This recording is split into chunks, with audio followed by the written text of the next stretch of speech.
La tercera ciudad de España está inmersa en una serie de inversiones y obras de gran calado que al fin y tras muchos años de espera van a cambiar por completo la movilidad ferroviaria, con actuaciones en varios frentes y que irán llegando por fases, aunque ya con algunas muy visibles en trabajos. Todo en una ciudad acostumbrada a calendarios que no se cumplían y a plazos que se eternizaban, aunque eso sí, todavía con muchos capítulos por escribir. Podríamos hablar de hasta 6 frentes abiertos y en diferentes estados de ejecución, tanto para pasajeros como en estaciones como para mercancías. Obras que ya son muy visibles en varios puntos y otras que irán llegando pronto y que deberían dejar paso, cuando se vayan acabando, a otros planes aún más ambiciosos y que todavía quedan lejos, como el túnel pasante o la nueva estación central. De esta forma, Joaquín Sorolla o Valencia North están viendo cómo la primera se amplía para poder acoger a los tráficos ferroviarios crecientes de alta velocidad y hasta que llegue la nueva estación central, y por el otro, Valencia North, y tras muchos años sin actuación ninguna, se está renovando por completo. Un edificio histórico y patrimonial para que luzca en todo su esplendor y pueda hacer frente a los nuevos tiempos. Estación a la que, te recuerdo, le dedicamos un vídeo en el canal. La estación Joaquín Sorolla, terminal temporal, pero que ya lleva un buen puñado de años dando servicio, está inmersa en una transformación para ampliar sus espacios y capacidad, muy limitados ya en estos tiempos de subida masiva de viajeros, gracias, entre otros motivos, a la llegada de nuevas marcas. Para ello ya se trabaja en un vestíbulo elevado y las obras son visibles en el perímetro de la estación, centrándose en estos momentos en los desvíos de servicios afectados: alumbrado, señalización, agua potable, saneamiento, telefonía o comunicación. Y se está realizando la cimentación del futuro edificio comercial, con una superficie construida de 2.000 metros cuadrados. Viajar en tren nunca fue tan fácil. En trenes.com encuentra y reserva tus billetes de Renfe, Wigo, Irio y muchos otros países europeos. Vive experiencias únicas a bordo y recuerda, si vas sobre raíles, está en trenes.com.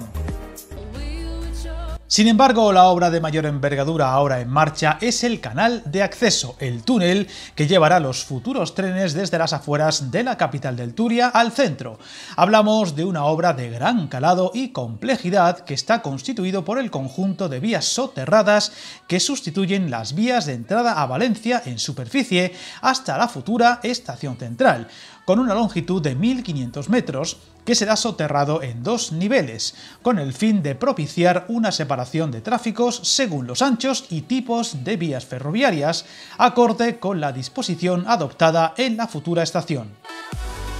De esta forma, los ejes de ancho internacional se situarán mayoritariamente en el nivel superior y las vías en ancho ibérico en el nivel inferior. Las máquinas comenzaron a ser visibles el pasado mes de abril y cada vez están más desplegadas por la zona, especialmente en las inmediaciones de las vías próximas al puente del Boulevard Sur, donde las idas y venidas de operarios y medios técnicos son constantes. Además, ya se han descargado postes que sustentarán la catenaria, obras que cuentan con una inversión de 443 millones, con 9 fases de ejecución, dada su gran complejidad, y que se alargarán cerca de 60 meses, por lo que la infraestructura no estará lista hasta finales de 2027 o comienzos de 2028, un paso de gigante para eliminar la profunda cicatriz de este gran área de la ciudad.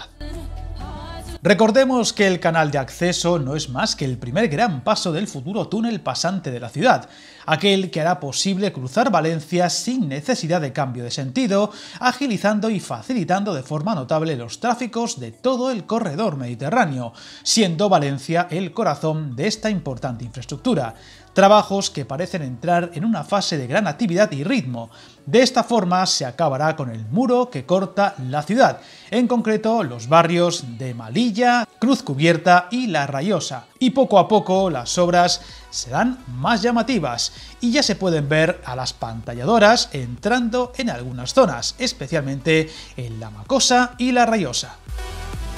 Concretamente, ahora se trabaja en la construcción del desvío provisional de la línea de alta velocidad Valencia-Madrid, con el objetivo de ponerlo en servicio en el primer trimestre del próximo año, lo que permitirá liberar el espacio para seguir ejecutando las estructuras de pantallas y losas superiores del futuro tramo de integración, concretamente desde el Boulevard Sur en dirección a la calle Almudaina. Después llegará el desvío de las líneas del corredor mediterráneo, las vías del Barcelona-Alicante y la línea de Xàtiva-Gandía de cercanías. Todo ello sin interrumpir el servicio ferroviario, un imponente nuevo túnel de unos 40 metros de anchura media y un nuevo colector sur de 5 metros de anchura, que sincronizarán su construcción con esos desvíos de tráfico. Pero más allá de esta notable obra, se avanza también en un nuevo ramal que conectará la línea de alta velocidad Valencia-Alicante con el bypass de Fuente de San Luis, proyecto licitado por Adif que se destinará a mercancías con una inversión de 2,8 millones, pues este punto de la ciudad, así como el tráfico de mercancías en el entorno, será uno de los puntos fuertes en los próximos trabajos, con la construcción de un ramal de cruce exclusivo para mercancías en ancho internacional que conectará el bypass de Fuente de San Luis a Almufases con la línea de alta velocidad Valencia-Alicante. Dicho bypass de mercancías, ya en construcción, permitirá la independización de los tráficos de mercancías, que actualmente coexisten con el tráfico de pasajeros en las líneas 1 y 2 de cercanías. De esta forma, el actual tramo Silla-Valencia quedará destinado para uso prioritario de tráficos de cercanías, lo cual permitirá aumentar, si fuera necesario, el paso de trenes de pasajeros y mejorará la eficiencia y las condiciones de operación del tráfico de mercancías en ese ámbito, unas obras que tienen un plazo de ejecución de 6 meses y medio. Otro punto clave para el futuro tráfico de esta zona del país es el que comprende entre Valencia y Alicante, en especial el tramo entre Xàtiva y La Encina, que recientemente pasaba a la fase decisiva de adaptación del tramo al ancho internacional, que permitirá al fin el futuro tráfico de alta velocidad entre ambas ciudades y supondrá un avance decisivo del corredor mediterráneo, obra de la que hablamos al detalle en otro vídeo del canal, sin olvidar los avances y mejoras en el otro frente, el norte, hasta Castellón. Más allá de lo mucho ahora en marcha, seguimos a la espera del proyecto que finalmente pondrá a Valencia en el siglo XXI del transporte ferroviario, el ya citado túnel pasante, que no tendrá novedades hasta que se avance en el canal de acceso y sobre todo la nueva estación central, que recordemos será subterránea y se construirá entre Nord y Joaquín Sorolla, una mega estación que tendrá la mayor parte de los tráficos por tren de la ciudad y que tras su culminación se pasará a cerrar y desmantelar Joaquín Sorolla y transformar ese área para el uso y disfrute de la ciudad. Una obra colosal y que tenéis mucho más al detalle en otro vídeo del canal y de la que seguiremos muy atentos. Sin duda, parece que tras tantos años de espera y frustración, la cosa empieza a moverse en Valencia, sin dejar de estar vigilantes ante el gran retraso que arrastran estos proyectos que al fin pondrán a esta ciudad en el sitio que merece y de las cuales seguiremos contando sus avances. Suscríbete al canal y recuerda, hasta el camino más largo se inicia con un primer paso.